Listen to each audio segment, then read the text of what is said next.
Halo, jumpa lagi di channel saya. Hari ini materi kita unsur cerita fantasi. Jangan lupa sebelum materi dimulai, ketik like dan subscribe ya. Assalamualaikum warahmatullahi wabarakatuh. Halo, apa kabar kalian hari ini? Semoga selalu baik-baik saja. Selamat datang di pembelajaran bahasa Indonesia. Kali ini kita akan belajar mengenai cerita fantasi. Sebelum memulai pembelajaran, yuk kita simak cuplikan film berikut.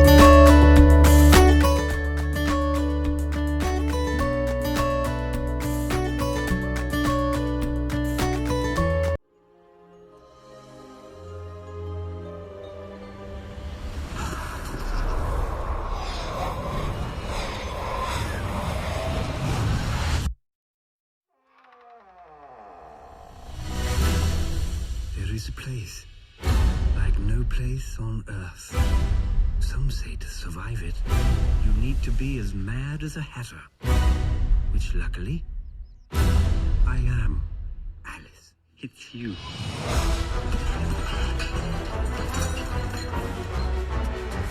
You're back. Alice! Alice! See? Alice? You're absolutely Alice. I'd know you anywhere. You're all late for tea! Alice has returned to Wonderland. Since you've been gone, the Red Queen has taken over all of Wonderland. Find her!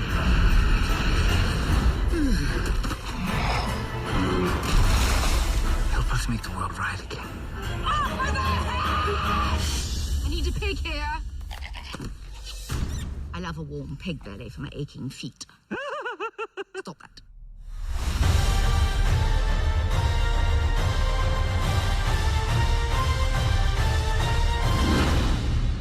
We have our champion.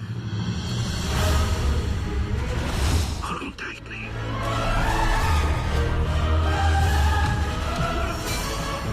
This is impossible.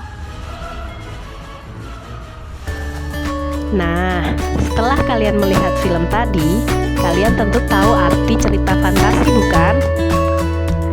Ya, cerita fantasi adalah cerita rekaan yang di dalamnya berisi keanehan dan kekhayalan.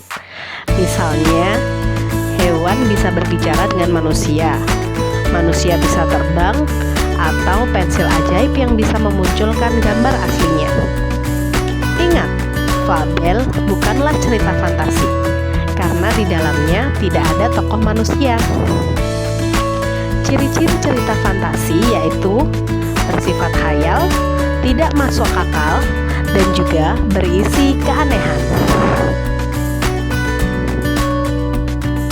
Setelah mengetahui ciri-ciri cerita fantasi, ayo mengenal unsur cerita fantasi. Cerita fantasi memiliki unsur sebagai berikut. Yang pertama adalah tema. Tema adalah fondasi cerita fantasi.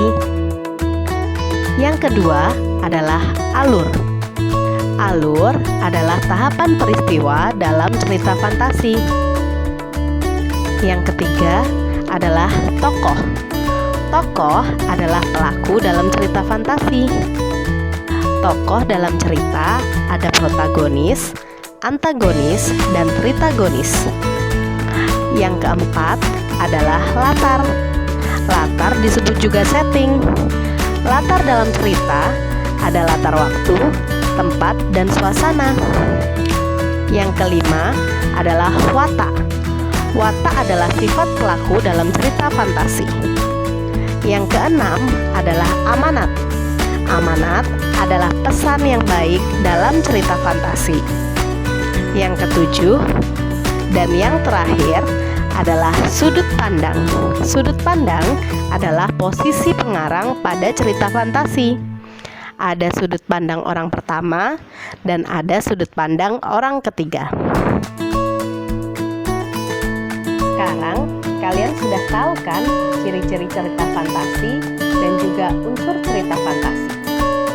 Cukup sekian pembelajaran hari ini. Terima kasih, semoga bermanfaat.